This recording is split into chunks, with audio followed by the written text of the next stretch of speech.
Agatha கிறிஸ்டியின் Roger ஆக்ரைட் கொல்லப்பட்டார். அத்தியாயம் 6. துனிசியாவிலிருந்து வந்த பிச்சுவா கத்தி. அடுக்களை பகுதிக்கு வழி பண்ணி தரும் கதவு வழியே வெளிவந்து கொண்டிருந்த நிலையில் இன்ஸ்பெக்டரை பிடித்தேன். அந்த ஹெங் லேடி எப்படி இருக்காங்க டாக்டர் என்றார். தெளிஞ்சிட்டா, அவ அம்மா கூடவே இருக்காங்க. நல்லது. வேலைக்காரனுங்களை கேள்வி கேட்டுக்கிட்டு இருந்தேன்.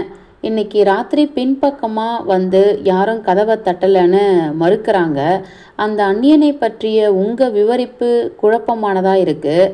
மேற்கொண்டு முன்னேற அவனை பற்றி இன்னும் நல்ல அடையாளங்களை உங்களால் தர முடியாதா? முடியாது போல தான் நிலைமை இருக்குது என்ற நான் வருத்தமாய், அது ஒரு கார் இருள், கவனிச்சிருப்பீங்க. மேலும் நாய் நாக்கு போல நீண்டுட்டு இருந்த கோட் காலரை தூக்கி கழுத்துக்கு மேலே போகும்படியும் கண்களை மறைச்சி தொங்கும்படி தொப்பியையும் அவன் ஏற்பாடு பண்ணி அணிஞ்சிருந்தான் என்றார் இன்ஸ்பெக்டர். அவனை முகத்தை வேணுமுனே மறைச்சிக்க பிரயத்தனப்பட்ட மாதிரி தெரியுது. அது உங்களுக்கு தெரிஞ்ச முகங்களில் யாருடையதும் கிடையாதா என்பது போல நீங்கள் இருக்கீங்களா? அப்படித்தான் என்று நான் பதில் தந்தாலும் அடித்து ஒரு முடிவாய் சொல்ல இயலவில்லை. அந்த அந்நியனின் குரல் எனக்கு பழக்கப்படாத ஒரு குரல் கிடையாது என்று எனக்குள் விளைந்த பதிப்பினை நான் இப்பொழுது ஞாபகப்படுத்தி கொண்டேன். விட்டுவிட்டு இதை நான் அப்படியே இன்ஸ்பெக்டரிடம் தடுமாறி சொல்லிவிட்டேன். கரடு முருடா படிப்பறிவற்றவன் குரல் போல இருந்ததுன்னு சொல்கிறீங்க. நான் ஒப்புக்கொண்டேன். ஆனால் குரலில் இருந்த அந்த கரடு முரணாட குண அதிசயம் ஏறக்குறைய மிகைப்படுத்தி காட்டப்பட்ட ஒன்றாய்தான் எனக்கு படுது. ஒருவேளை இன்ஸ்பெக்டர் கருதுவது போலவே அவன் தன்னுடைய முகத்தினை அடையாளம் தெரியாமல் மறைத்து கொள்ள முயன்றிருக்கிறான் என்றால், அதே போல அவனுடைய குரலுக்கும் ஒரு முகமூடியை போர்த்த அவனுக்கு எத்தனை நேரம் ஆகியிருக்க போகின்றது? மறுபடியும் ஒரு முறை அந்த படிக்கும் அறைக்கு என்னோட வர முடியுமா டாக்டர்? அங்கே ஓரிரு விஷயங்கள் நான் உங்களை கேட்க பிரியப்படுறேன். நான் இணங்கினேன். பூட்டப்பட்ட அந்த பகுதி கதவினை இன்ஸ்பெக்டர் டேவிஸ் திறந்ததும் நாங்கள் இருவரும் உள்ளே நுழைந்துவிட உடனேயே எங்களுக்கு பின்னால் கதவினை அரைந்து மூடிவிட்டார் அவர். நம்மளை யாரும் தொந்தரவு பண்ணக்கூடாது என்றார் அவர் இறுக்கமாய். யாரும் மறைஞ்சிருந்து பேசும் ரகசியங்களை ஒட்டு கேட்டுடக்கூடாது. சொல்லுங்க, என்ன இந்த பிளாக்மெயில் சமாச்சாரம்? பிளாக்மெயில்? அதிர்ந்து போய் அப்படியே ஆச்சரியத்தில் கூவிவிட்டேன் நான். இது ஒரு வேளை அந்த பார்க்கர் பயலோட கற்பனையின் வெற்றியாக இருக்குமா? இல்லை இந்த வார்த்தைகளில் நிஜமாவே அர்த்தம் இருக்குமா? பிளாக்மெயில் பற்றியெல்லாம் பார்க்கர் கேட்டிருந்தானா என மெல்லமாய் சொன்ன நான், சாவி துவாரத்து வழியே தன்னோட காதை திணிச்சு நுழைச்சு அவன் ஒட்டு கேட்டிருந்தாதான் முடியும் என்றேன். டேவிஸ் ஒப்புதலாய் தலையசைத்தார். இன்னைக்கு சாயந்தரம் முழுக்க பார்க்கர் என்னவெல்லாம் பண்ணிக்கிட்டு இருந்தான் என்பது பற்றி ஒரு நீண்ட விசாரணை செஞ்சேன். உண்மையை சொல்லணும்னா அவனோட நடவடிக்கைகள் எனக்கு பிடிக்கலை. அவனுக்கு என்னவோ தெரிஞ்சிருக்கு. நான் கேள்விகளை ஒன்றொன்னா அடுக்க ஆரம்பித்த போது அப்படியே சுருண்டு போனான். அப்போதான் இந்த பிளாக்மெயில் என்னும் அழுக்கு மூட்டை கதையை தூக்கி என் தலையில் கட்டினான்.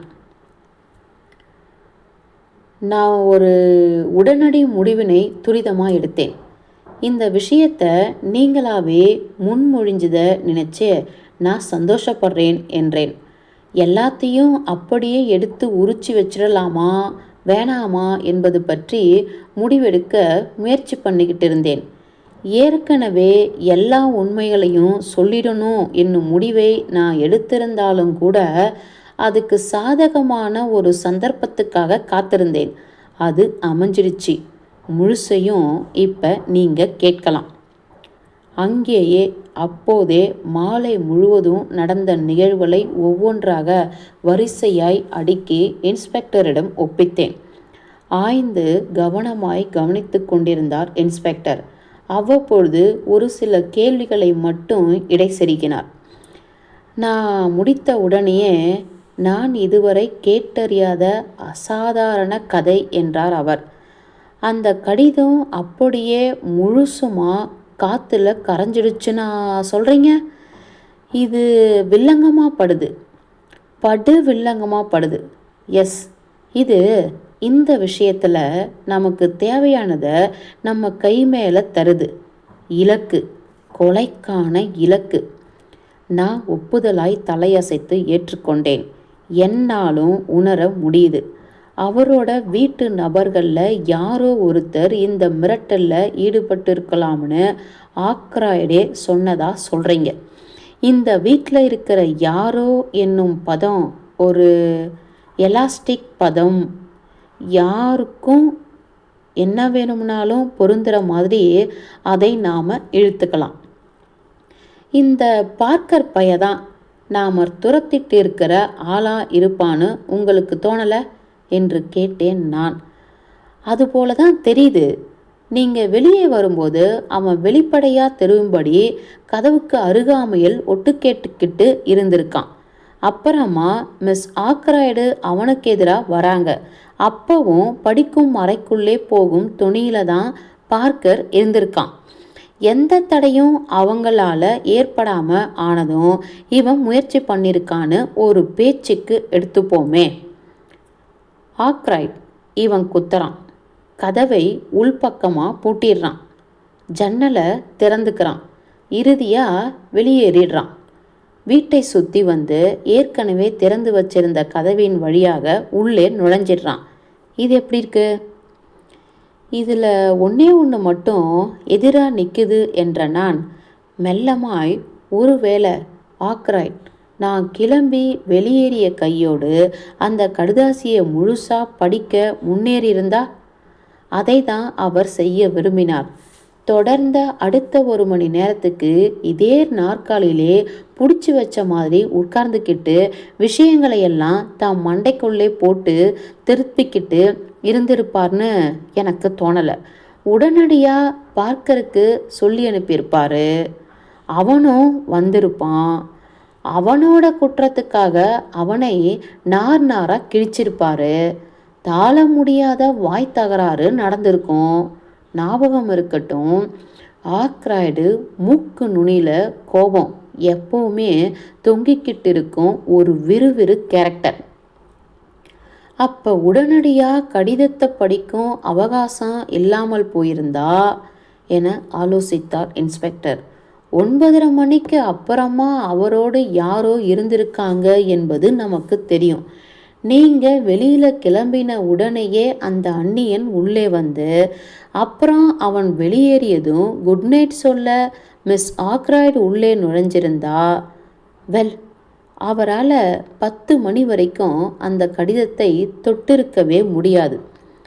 அப்புறம் அந்த டெலிஃபோன் கால் பார்க்கர் பண்ணியிருக்கணும்.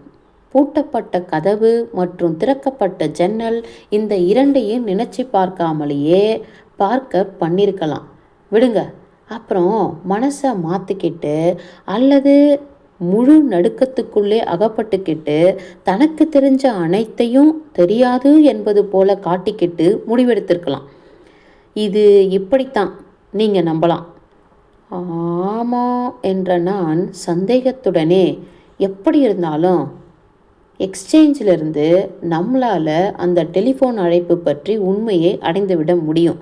ஒருவேளை அது இங்கிருந்து தான் பண்ணப்பட்டதென்றால் அது பார்க்கரை தவிர வேறு ஒருத்தராலும் பண்ணப்பட்டிருக்காது என்பது என் கணிப்பு. ஆனால் இதை இருட்டிலேயே வைங்க. கை முழுக சாட்சிகள் தங்குற வரைக்கும் அவனை நாம் எச்சரிக்கை பண்ணிடக்கூடாது.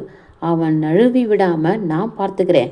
எல்லார் கண்களையும் பொருத்த மாட்டில் நாம் உங்களோட அந்த அந்நியன் மேலே மட்டும்தான் கவனம் பதிச்சிருக்கோம். ஓகே? டேபிளுக்கு போடப்பட்டிருந்த நாற்காலியில் நெட்டை குத்தலாய் இத்தனை நேரம் உட்கார்ந்த அவர் எழுந்து ஆடாமல் அசையாமல் இருந்த கை வைத்த நாற்காலி அருகே போனார்.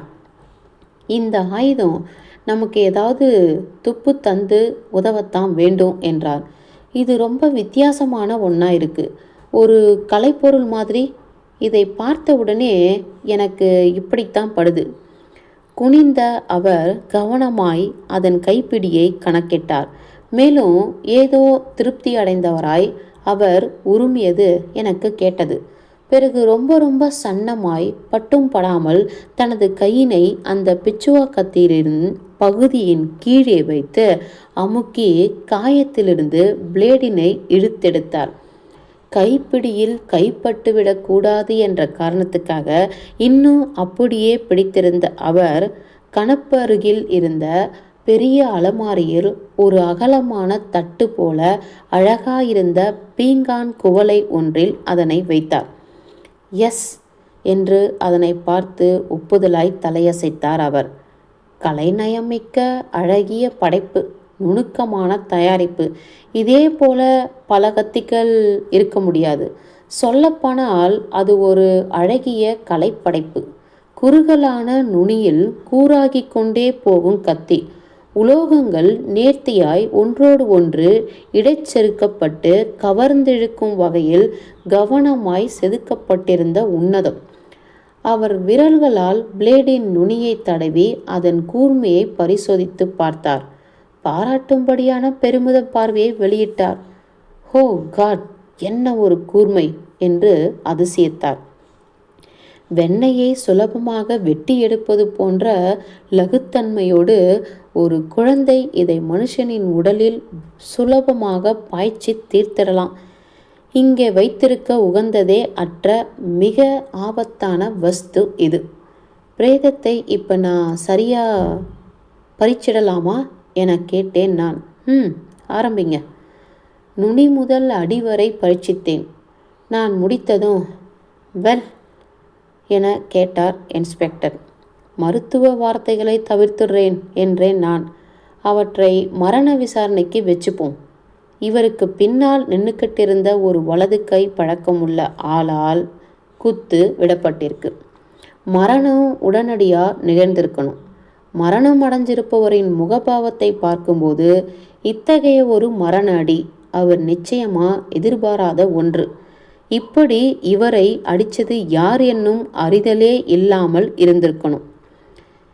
இந்த பட்லருங்க பூனை மாதிரி காலடி சத்தமே கேட்காம நடக்கும் வல்லமை தெரிஞ்சவங்க என்றார் இன்ஸ்பெக்டர் டேவிஸ். ஆக இந்த கேஸை பொறுத்த வரைக்கும் ரொம்ப மர்மமெல்லாம் இருக்க போவது இல்லை.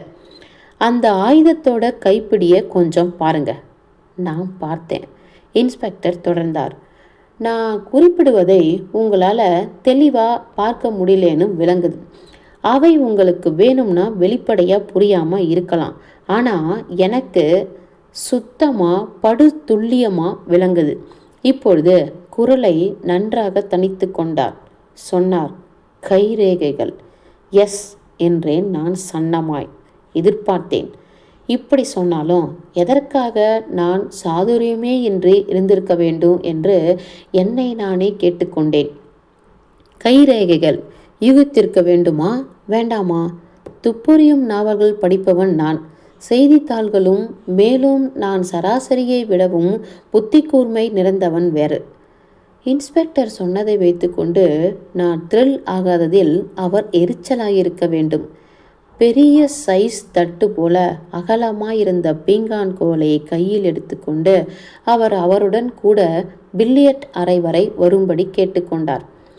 மிஸ்டர் ரேமன் இந்த ஆயுதம் பற்றி ஏதாவது தகவல் தர முடியுமான்னு நான் பார்க்கணும் என்றார். எங்களுக்கு பின்னால் இன்னொரு முறை கதவினை மூடிக்கொண்டு பில்லியர்ட் அறை வரை போன நாங்கள் அங்கு ஜியோஃப்ரி ரேமண்டை சந்தித்தோம். தன் கையில் இருந்த விஷயத்தை அவனிடம் காட்டினார் இன்ஸ்பெக்டர்.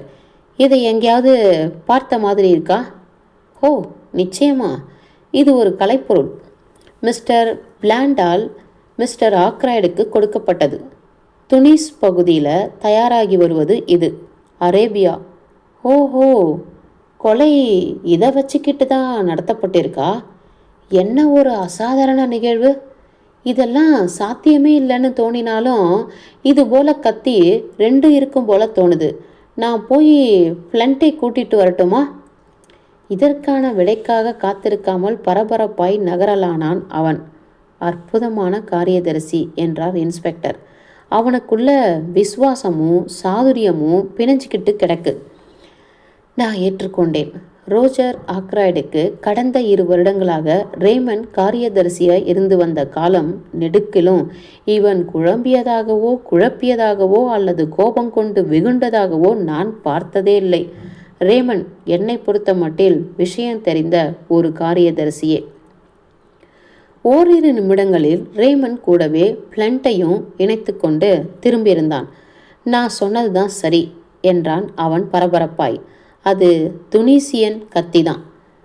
இன்னும் அதை மேஜர் ஃப்ளண்ட் பார்க்கல என்று மறுப்பாய் இன்ஸ்பெக்டர் சொன்னார். இந்த அறைக்குள்ள நான் அப்ப நுழைஞ்ச நொடியிலேயே அதை நான் பார்த்துட்டேன் என்றார் அந்த சாந்த மனிதன். அப்ப இதை நீங்க அடையாளம் கண்டிருக்கீங்க? ஃப்ளண்ட் ஒப்புதலாய் தலையசைத்தார். இதை பத்தி நீங்க வாயை திறக்கல என்றார் இன்ஸ்பெக்டர் சந்தேகமாய். தவறான சந்தர்ப்பத்தில் மற்றும் தவறான நேரத்தில் விஷயங்களை உளறி விடுவது நமக்கு நிறைய தொல்லைகளை உண்டு பண்ணிடும். இன்ஸ்பெக்டர் முறைத்த முறைப்பை சிரமப்படாமல் இவ்வாறு அவரிடமே திருப்பி விட்டார் ஃப்ளண்ட். கடைசியில் ஒரு உருமல் செய்துவிட்டு வேறு பக்கம் திரும்பிக் கொள்ளும்படி ஆனது இன்ஸ்பெக்டருக்கு. அந்த பிச்சுவா கத்தியை சுமந்து கொண்டு இப்பொழுது ஃப்ளண்ட் பக்கம் போனார் அவர். இந்த விஷயத்தில் நீங்கள் நிச்சயமாக தானே இருக்கீங்க சார்? இதுதான் அதுன்னு உங்களால் அடையாளம் காண முடியுதா? அப்சல்யூட்லி. எவ்விதமான சந்தேகத்துக்கும் இதில் இடம் கிடையாது. இந்த கலைப்பொருள் வழக்கமாக அங்கே வைக்கப்படும். இதை எனக்கு சொல்ல முடியும்.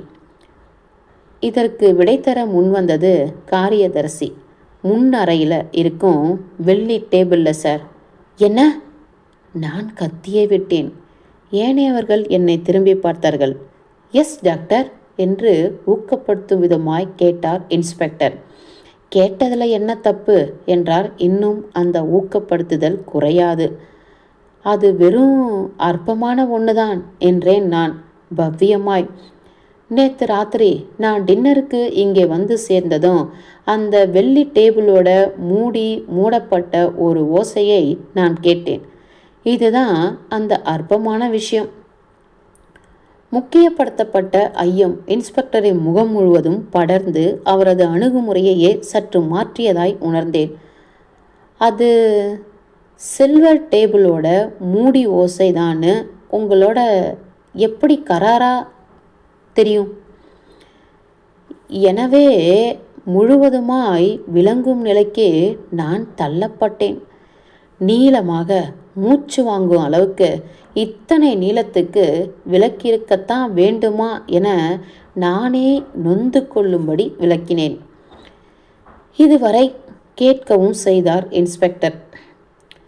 இதில் இருந்த விஷயங்களை நீங்கள் எட்டி பார்க்கும்போது இந்த பிச்சுவா கத்தியும் அதில் தான் இருந்தது என்று உங்களுக்கு தெரியுமா?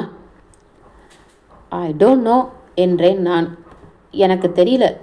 இதை நான் கவனிச்சேன்னு என்னால் சொல்ல முடியல. ஆனாலும் இது அதில் தான் இருந்திருக்கலாம். வீட்டை சுத்தம் செஞ்சு பார்த்து கொள்ளும் ஆளை விசாரிப்போம் என்று குறிப்பிட்ட இன்ஸ்பெக்டர் மணியை அடித்தார்.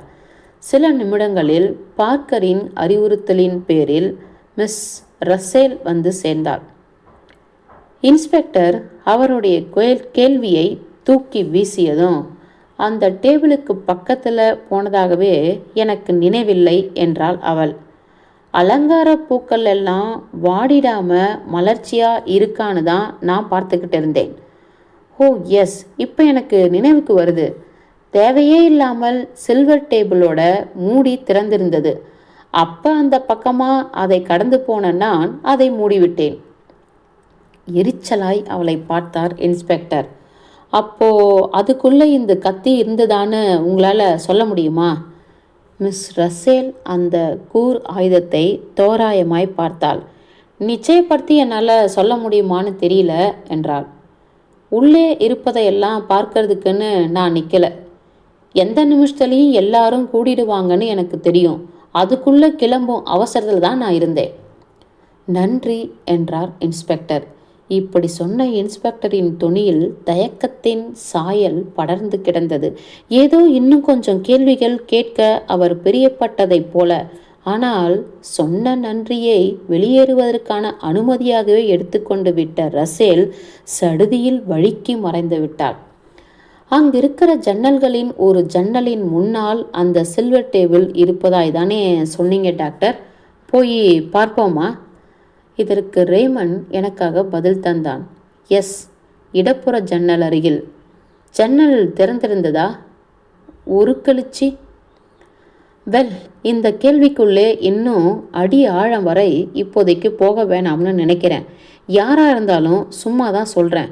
அது யாராக இருந்தாலும் அவனுக்கு எப்போ விருப்பமோ அப்போ இந்த கத்தியை எடுத்துக்கிட்டு இருக்கலாம். சரியா எந்த சமயத்தில் இதை எடுத்தான் என்பது முக்கியமற்று போயிடுது. விடிஞ்சதும் முதன்மையாக கான்ஸ்டேபிள் கூட நான் வருவேன். ரேமன், அதுவரை இந்த கதவின் சாவியை நானே வச்சுக்கிறேன். கலோனல் மெல்ரோஸ் வந்து எல்லாம் என்னென்ன இடத்துல இருந்தன என்பதை சம்பவம் நடந்த போது இருந்த மாதிரியே பார்க்கணுன்னு நான் விரும்புகிறேன். மாகாணத்தின் அடுத்த பக்கத்தில் ஒரு டின்னரில் அவர் இருப்பதா அறிகிறேன். இன்ஸ்பெக்டர் அங்கிருந்த ஜாரை எடுத்துக்கொள்வதை நாங்கள் கவனித்தோம். இதை நான் ஜாக்கிரதையாக பேக் பண்ணணும் என்றார். பல வழிகளில் இது ஒரு முக்கியமான சாட்சியமாக இருக்க போகுது. சில நிமிடங்கள் கழித்து நான் ரேமண்டுடன் பில்லியர்ட்ஸ் அறையை விட்டு வெளியே வந்து கொண்டிருந்த போது காரியதரிசி சன்னமாய் ஒரு ஆச்சரிய ஒலி எழுப்பினான். என் கையில் அவன் சுட்டிக்காட்டிய அழுத்தத்தை உணர்ந்த நான் அவன் கண்கள் ஜாடை போட்டு காட்டிய திசையில் நடந்தேன். கொஞ்சம் வெளிச்சம் விழுது போல என முணுமுணுத்தான் என்னுடன் இருந்த அவன். ஆக பார்க்கர் தான் சந்தேகத்துக்கு ஆளாகி இருப்பவன் என கேட்டான். கொஞ்சம் கைரேகைகளை கலெக்ட் பண்ணி இன்ஸ்பெக்டருக்கு நாமும் உதவுவோமா? அங்கிருந்த பார்வையாளர் அட்டை கோப்பையிலிருந்த 2 அட்டைகளை எடுத்து அவற்றை நல்ல பட்டு துணி கொண்டு வடித்து துடைத்து ஒன்றை என்னிடம் தந்தான். இன்னொன்றை அவனே வைத்து கொண்டான். பிறகு மேட்டுமையாய் அவை 2ஐயும் அவன் போலீஸ் இன்ஸ்பெக்டரிடம் ஒப்படைத்தான். அன்பளிப்புகள் என்றான் அவன். 1 டாக்டர் ஷெப்பர்டுடையது, 2 பணிவான என்னுடையது. மேஜர் பிளண்டிடமிருந்து நாளை காலையில் வரும். இளைஞன் குதூகலத்தில் மிதந்து கொண்டிருந்தான். அவனுடைய நண்பனாகவும் முதலாளியாகவும் இருந்தவருடைய கொடூர மரணம் கூட இவனுடைய அக்னி குஞ்சினை வெகு நேரம் அவிழ்த்து வைக்கவில்லை. சொன்ன போனால் இப்படித்தான் இருக்க வேண்டும். ஏனோ தெரியவில்லை, என்னுள் இருந்த மனோதிடம் கொஞ்சம் கொஞ்சமாக குறைந்துள்ளது. நான் திரும்பிய போது மிகவும் நேரம் கடந்திருந்ததால் கரோலின் படுத்திருப்பாள் என்றே நான் நினைத்திருந்தேன். நான் அவளை பற்றி இன்னும் நன்கு அறிந்து வைத்திருக்க வேண்டும். அவள் சுட சுட கோகோ குடித்துவிட்டு எனக்காக காத்திருந்தாள். எனக்கான சூடான தேநீரை நான் அருந்தும் போதே அன்றைய மாலை பொழுதின் முழு வரலாற்றையும் அவள் என்னுள் இருந்து பிடுங்கிவிட்டாள். பிளாக்மெயில் பற்றி மட்டும் அவளிடம் சொல்வதை நிறுத்திவிட்டிருந்த நான் மற்றபடி கொலை சம்பந்தமாய் நடந்த அத்தனையும் ஒப்புவித்தேன். படுக்கைக்கு போகும் உத்தேசத்துடன் எழுந்த நான், போலீஸ் பார்க்கரை தான் முழுக்கவும் சந்தேகப்படுது என்றேன். அவனுக்கு எதிராக வலுவான ஒரு கேஸா இது அமைஞ்சிருக்கு. பார்க்கர் என்றாள் என் சகோதரி. வைக்கோல். இந்த இன்ஸ்பெக்டர் யாராலும் அடிச்சுக்க முடியாத ஒரு வடிகட்டுன முட்டாளா இருக்கணும். பார்க்கறான். கன்றாவியா பேசாத, போயே வாயை கழுவு. நான் அதற்காக கிளம்பினேன். அத்தியாயம் 6 முடிந்தது.